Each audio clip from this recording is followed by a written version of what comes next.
People are seeing the permissionless nature of these blockchains and the power of it. Bitcoin gave us the promise of a decentralized future. Peer-to-peer payments, permissionless, borderless, uncensorable. The release of Bitcoin unleashed an explosion of thousands of different currencies, tokens, lending and earning systems, different ecosystems all on their own chain, creating alternatives to what used to be a monopoly on finance. But in order to navigate this world, move from one ecosystem to the next, you need centralized exchanges, gatekeepers, potential censors, potential borders. You use these exchanges only with their permission. They can choose to deny you access. Coin exchange websites will have blocked access. Or they can choose to block certain cryptocurrencies. XRP will be officially delisted. Monero, Zcash, Zcoin, Dash, many exchanges are now delisting these assets. 99.99% of global trading of native Bitcoin is done through custodians and intermediaries that can be censored. Relying on these centralized entities handicaps this decentralized world that we'd hoped for and leaves users vulnerable to the pitfalls of centralization, exchange hacks, or governments targeting those who run the exchanges. Criminal and civil charges were brought against former BitMEX CEO Arthur Hayes. THORchain owner Farouk Fadiozer has fled the country with $2 billion total in crypto. Mt. Gox has lost upwards of 744,000 Bitcoin. As Eric Voorhees said, any money is useless without the ability to trade it. And so exchanges must become decentralized. My friend just went to go buy some Ethereum on a centralized exchange recently, and they couldn't withdraw the Ethereum for like 9 days. Like, what is that about? What world are we in where we're like, this is cool, we're okay with this? Hell no, we're not okay with this. This is ridiculous. Chad Barraford is part of a community working on a decentralized solution to these centralized exchanges. Dexes came to a fore in 2020 with the explosion of decentralized finance platforms like Uniswap, a sushi swap. This is really where the revolution is going to happen. But such platforms have only been possible for exchanging assets within a single ecosystem. Ethereum dexes can swap Ethereum and Ethereum-based tokens. Binance Smart Chain can swap BEP20 assets. Dexes on Solana only support Solana assets. How do you swap assets across chains in a decentralized way? There have been many experiments, but liquidity has been limited, and there's been nothing yet that matches the success of something like Uniswap, which has almost $8 billion in value locked on the platform currently.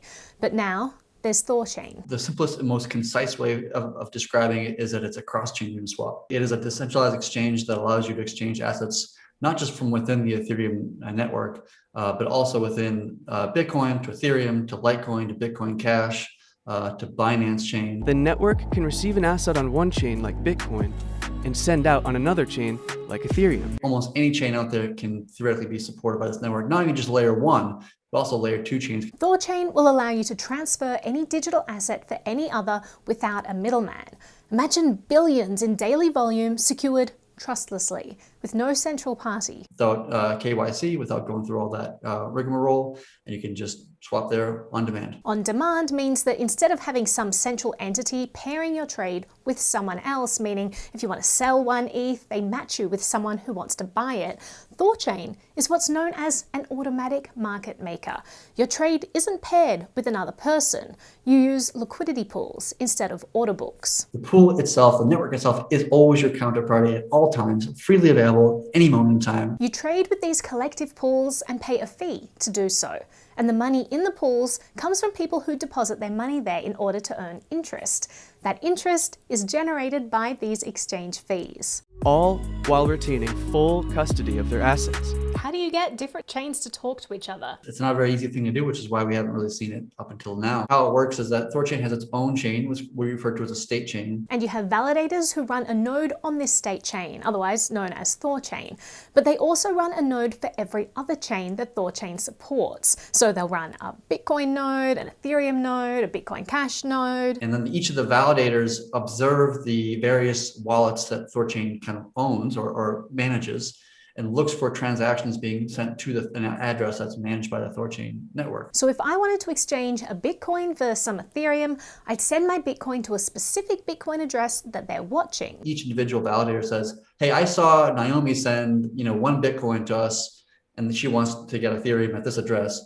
And then once a 2/3 majority of all the validators say, we got a supermajority consensus that this is actually took place, let's go ahead and send Naomi her Ethereum. So those node operators go ahead and sign the transaction, allowing ETH from the pool to be sent to me.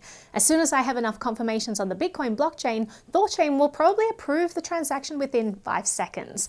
That's a whole lot faster than using most centralized exchanges. If you wanted to swap BTC to ETH via Coinbase, for example, it would probably take you about 45 minutes. And these node validators are rewarded for securing the network. You earn block rewards and yield from validating the chain. There are a maximum of 100 node operators in this multi-chain system, and this is expected to increase to 200 or 300 with time. But with 30, 100, or even 300 validators, this system still wouldn't be as decentralized as Bitcoin itself. But it's orders of magnitude more decentralized than all the traditional exchanges currently processing Bitcoin trades. And it's not like there are just a handful of people in control. These validators constantly change. The network will churn in and out nodes continuously every 3 days. The nodes kicked out are those that showed any malicious behavior. Up to 1/3 of node operators can be kicked out this way every 3 days. The system also kicks out the oldest node, meaning the longest continuously active node. This helps prevent jurisdictional capture and surveillance and gives more operators an opportunity to participate. The nodes that get selected to churn into the network are the ones with the highest bond. Currently, right now on KSNet, it's approximately over 1 million rune to be churned into the network, which is approximately about $10 million worth of rune. That bond secures the assets in the network and is how the system prevents node operators from acting maliciously. If a validator says, you know what, I'm just going to take all this and keep it for myself, the network will actually slash their bond 1.5x whatever amount they steal from the network. And so it actually is beneficial for them because it actually increases the pools when a validator actually does steal funds from the network. Is the bond that they're putting up, is that used for anything? It's not actually doing anything other than just being a metaphorical axe that's hanging over the validator's neck to ensure that they don't do anything they shouldn't be doing. It's just not in the best interests of the node operators to steal money because they'll end up losing more than they'll make. So what benefit is it to regular users to use THORchain? Well, apart from exchanging any asset for any other without having to trust your assets to a centralized party and not having to go through KYC, not being subject to the whims and regulation-motivated decisions of exchanges to delist coins, well, you can also earn money. THORchain allows anyone to earn yield on their digital assets. You can deposit native Bitcoin, Ethereum, or anything else into liquidity pools, and you earn yield. And this whole system is powered by the Rune token. It is the base token of the network. So in any given pool that's comprised of 2 assets, one always being Rune